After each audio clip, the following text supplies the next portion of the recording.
अस्सलाम वालेकुम, मैं हूँ सना जावेद। आजकल हर तरफ ट्रेडिंग का बहुत धुन चल रहा है। हर कोई ट्रेडिंग करने, सीखने, समझने, सिखाने की कोशिशों में लगा हुआ है। तो आज हम उसी पे बात करेंगे कि ट्रेडिंग बेसिकली होती क्या है। तो हम अपनी डेली लाइफ में ट्रेडिंग को यूज़ कर रहे होते हैं। हमें पता नहीं होता है बस कि ये हम ट्रेड कर रहे हैं। जब हम सब्ज़ी भी बाय करते हैं तो बेसिकली हम ट्रेड ही करते हैं। क्योंकि ट्रेड का बेसिक मतलब या मकसद ही किसी भी चीज़ की बाइंग और सेलिंग है, ठीक है? जब भी हम कोई चीज़ खरीदते हैं या बेचते हैं तो दैट इज़ कॉल्ड ट्रेडिंग, सही है? अब हम बात करते हैं कि ट्रेडिंग कैसे होती है या क्या होती है। तो बेसिकली एक ट्रेडिंग होती है फिजिकल ट्रेडिंग और एक होती है ऑनलाइन ट्रेडिंग। फिजिकल ट्रेडिंग वो ट्रेडिंग होती है जिसके भी मैंने आपको एग्जांपल दी कि अगर हम जो है वो सब्जी भी बाय कर रहे हैं तो that is the physical trading. और अगर हम ऑनलाइन ट्रेडिंग की बात करें तो हमारे पास जो हम ऑनलाइन बैठ के ट्रेड्स लगा रहे होते हैं, ट्रेड कर रहे होते हैं, that is called online trading, जिसके अंदर बात वही होती है बाइंग और सेलिंग की। अच्छा जी, अब हम बात करते हैं कि हमारे पास जो ट्रेडिंग है, ट्रेडिंग की कितनी टाइप्स हैं, ऑनलाइन ट्रेडिंग की कितनी टाइप्स हैं हमारे पास जो है वो दो मेजर टाइप्स हैं। One is the forex trading and another one is the crypto trading. Forex trading की बात करें तो फॉरेक्स ट्रेडिंग के अंदर हम जो है वो करेंसीज, डिफरेंट करेंसीज के पेयर्स को आपस में एक्सचेंज करते हैं, यानी एक करेंसी को दूसरी करेंसी के साथ खरीदते हैं और बेचते हैं, और उन दोनों करेंसीज के बीच का जो डिफरेंस होता है ना, उससे हमें पैसा मिलता है। That's how we do forex trading. अच्छा, उसके बाद अगर हम क्रिप्टो ट्रेडिंग की बात करें तो क्रिप्टो ट्रेडिंग के अंदर जो है वो हम डिजिटल एसेट्स को खरीदते और बेचते हैं। और डिजिटल एसेट्स की अगर हम बात करें तो इसके अंदर हमारे पास बेसिकली ऐसे डिजिटल कॉइन्स आ जाते हैं जिनकी फिजिकल कोई अपीयरेंस नहीं है बट वो ऑनलाइन अवेलेबल है। इसकी अगर मैं आपको एक एग्जांपल दूं तो आप सबने जो है वो बिटकॉइन का नाम सुना होगा, that is the crypto trading. अब अगर हम इसकी डेफिनेशन की बात करें तो हमारे पास फॉरेक्स क्या है। फॉरेक्स मैंने आपको बता दिया, जैसे कि फॉरेक्स है हमारे पास वो डिफरेंट करेंसीज की एक्सचेंज को हम फॉरेक्स ट्रेडिंग कहते हैं, ठीक है। इसके अंदर हम जो है वो डिफरेंट किस्म के मेटल्स को भी जो है वो बाय एंड सेल करते हैं। जैसे अगर आप यहाँ पर ही देखें तो मेरे पास ये जो चार्ट खुला हुआ है that is the gold versus dollar chart, ठीक है। यानी इसके अंदर हम गोल्ड को खरीद रहे हैं अगेंस्ट द यूएस डॉलर, ठीक है। अब इस पे आगे चल के हम बात करेंगे। अगर हम इसके स्केल की बात करें तो बेसिकली इसका जो फॉरेक्स मार्केट का डेली का स्केल है वो $7 ट्रिलियन पर डे है, ठीक है। इतनी बड़ी मार्केट है ये। अगर इसको समझ के, इसको सीख के इसमें काम किया जाए तो ये एक अच्छा हमारे पास क्या कहना चाहिए सोर्स ऑफ इनकम जनरेट कर सकते हैं। अब इसके अगर हम प्लेयर्स की बात करें कि कौन है वो लोग जो कि इतनी बड़ी मार्केट के अंदर जो है वो काम कर रहे हैं, तो इसके जो बेसिक प्लेयर्स हैं वो है हमारे पास बैंक्स, ठीक है। जो बड़े बड़े बैंक्स होते हैं बेसिकली वो ट्रेड करते हैं।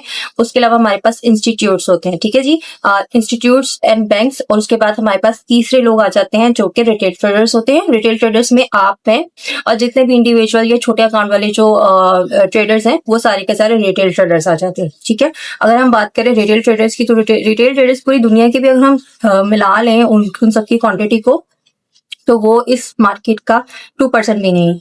यानी अगर 100% की मार्केट है तो उसके अंदर जो 98% है या 99 भी अगर हम कह रहे हैं तो वो सारा का सारा बैंक और इंस्टीट्यूशंस होते हैं, ठीक है। और जो रिटेल ट्रेडर्स है वो इसका 1 to 2% है, वो भी पूरी दुनिया के मिला। अब ये काम कैसे करता है, basically how it is actually works, ठीक है। तो हमारे पास करेंसी पेयर्स होते हैं जिसका भी अभी मैं आपको एग्जांपल दे चुकी हूँ कि there are different currency pairs. एक करेंसी को दूसरी करेंसी के साथ खरीदा और बेचा जाता है और उन दोनों के बीच का जो डिफरेंस होता है ना, वहां से हम जो है वो इनकम जनरेट करते हैं।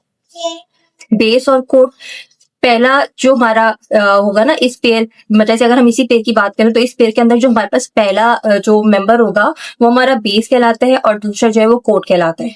बेस हमेशा स्ट्रांग होती है, कोड जो होता है वो उसके अगेंस्ट हम जो है वो ट्रेड कर रहे होते हैं। अब अगर हम पिप्स की बात करें तो पिप्स का सिर्फ और सिर्फ मैं आपको छोटा सा एक ओवरव्यू दूंगी क्योंकि इस पे हम डिटेल में बात करेंगे। पिप्स एक छोटा सा ऐसा टॉपिक है जिसको समझना और सीखना जरूरी है। पिप्स बेसिकली अगर आप यहाँ पर देखें तो यहाँ पर आपको दो जो है वो वैल्यूज नजर आ रही हैं बाय एंड सेल की, ठीक है। अब अगर हम सेल देखें तो सेल जो है वो 4790 और अगर हम बाय देखें तो बाय इस वक्त चल रहा है 4792। तो ये इन दोनों के बीच का जो डिफरेंस है ना, यानी 91 एंड 92, जो ये डिफरेंस है ना, ये हमारे पास 10 पिप्स कहलाता है, ठीक है। इस पे मैं एक अलग से डिटेल वीडियो बनाऊंगी ताकि ये कि हम पिप्स को अच्छे से समझ सकें कि बेसिकली पिप्स होते क्या है, किस तरीके से इनको कैलकुलेट किया जाता है, गोल्ड में से कैसे कैसे कैलकुलेट करते हैं और दूसरे करेंसी पेयर्स के अंदर कैसे कैलकुलेट करते हैं, ठीक है। अब अगर हम बात करें इसकी मैकेनिक्स की, तो मैकेनिक्स के अंदर इसके अंदर स्प्रेड और लेवरेज, बेसिकली जब हम ट्रेड करते हैं तो हम किसी न किसी ब्रोकर के तहत ट्रेड करते हैं। हम डायरेक्ट ऐसे ट्रेड नहीं करते हैं। हमारे पास एक ब्रोकर होता है जो कि हमें वो प्लेटफॉर्म प्रोवाइड करता है जहां पर कि हम अपनी ट्रेड प्लेस करते हैं या एग्जीक्यूट करते हैं। तो वहां पर जो है वो हमारे पास स्प्रेड आता है, यानी हमारे पास 2 वैल्यूज आती हैं। जैसे अगर इसमें भी देखें तो यहाँ पर भी 2 वैल्यूज है, ऐसे ही स्प्रेड की भी 2 वैल्यूज आती हैं। तो वो स्प्रेड जो होता है ना, बेसिकली वो उससे वो ब्रोकर कमीशन कमाता है, यानी वो वहां से अर्निंग करता है और उसके अगेंस्ट वो हमें लेवरेज देता है। लेवरेज का मतलब ये होता है कि अगर हमारे पास जो है वो लेवरेज है 1000 की, तो हम जो है वो $10 पे या $100 के ऊपर के अकाउंट के ऊपर $1000 की ट्रेड प्लेस कर सकते हैं। तो वो हमारी लेवरेज कहलाती है, जिसको मैं बताते खुद इतना पसंद नहीं करती हूँ, क्योंकि इससे हमारा अकाउंट जो है वो बहुत जल्दी वॉश होने के चांसेस होते हैं। अब अगर हम इसके बेसिक पिलर्स की बात करें तो बेसिक पिलर्स जो हैं वो इसके है हमारे पास technical analysis, fundamental analysis, psychology and risk, और उसके बाद रिस्क मैनेजमेंट। ठीक है, बेसिकली ये रिस्क मैनेजमेंट एक ही चीज है। अच्छा जी, अब अगर मैं आपको ओवरव्यू दूं टेक्निकल एनालिसिस का, तो टेक्निकल एनालिसिस क्या है, basically there are some different patterns और मेथड्स जो कि हमें ये बताते हैं कि आने वाले वक्त में मार्केट किस तरीके से बिहेव करने वाली है, किस तरीके से काम करने वाली है, उस चीज को हम टेक्निकल एनालिसिस कहते हैं। ठीक है, ये बहुत बड़ा एक टॉपिक है। कुछ लोग जो है वो टेक्निकल एनालिसिस की बेस पे ट्रेड करते हैं। I am basically a technical analysis trader. मैं इसी की बेस पे जो है वो ट्रेड एग्जीक्यूट करती हूँ अपनी।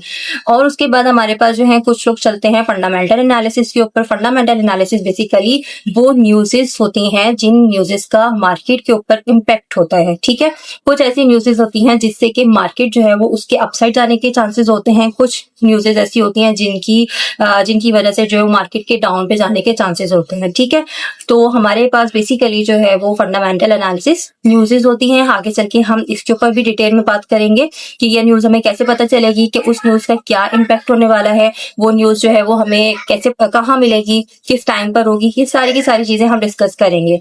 उसके बाद हम बात करते हैं साइकोलॉजी की। तो साइकोलॉजी अगर हम एक 100% का रेशो देखें तो हमारे पास ओवरऑल जो ट्रेडिंग है ना वो 30% है, साइकोलॉजी 70% है। साइकोलॉजी का इतना बड़ा रोल होता है, या अगर हम देखें तो मेन चीज साइकोलॉजी ही है। इंसान ट्रेडिंग बहुत आसानी से सीख जाता है, लेकिन साइकोलॉजी सीखते सीखते उसको टाइम लग जाता है। अब बात करते हैं रिस्क मैनेजमेंट की। अगर आपको सब कुछ आता है, आपको पूरी ट्रेडिंग आती है, आपकी साइकोलॉजी बहुत बेहतरीन है, लेकिन अगर आपका रिस्क मैनेजमेंट अच्छा नहीं है ना, आपको रिस्क मैनेजमेंट करना नहीं आता है, आपको नहीं पता है कि आपने कितने परसेंट जो है वो अपने वॉलेट साइज का ट्रेड में लगाना है, कितना आपने रखना है, तो फिर ये सारी चीजें बेकार हैं। तो इट्स मीन कि यहाँ पर कोई भी चीज ना अकेले सरवाइव नहीं करती है, हर चीज दूसरे से इंटरलिंक है। आपको टेक्निकल एनालिसिस भी सीखना है अगर आपको एक अच्छा ट्रेडर बनना है, तो प्रॉफिटेबल ट्रेडर बनना है, तो आपको फंडामेंटल भी सीखना है, आपको साइकोलॉजी भी आपकी होनी चाहिए अच्छी स्ट्रॉन्ग।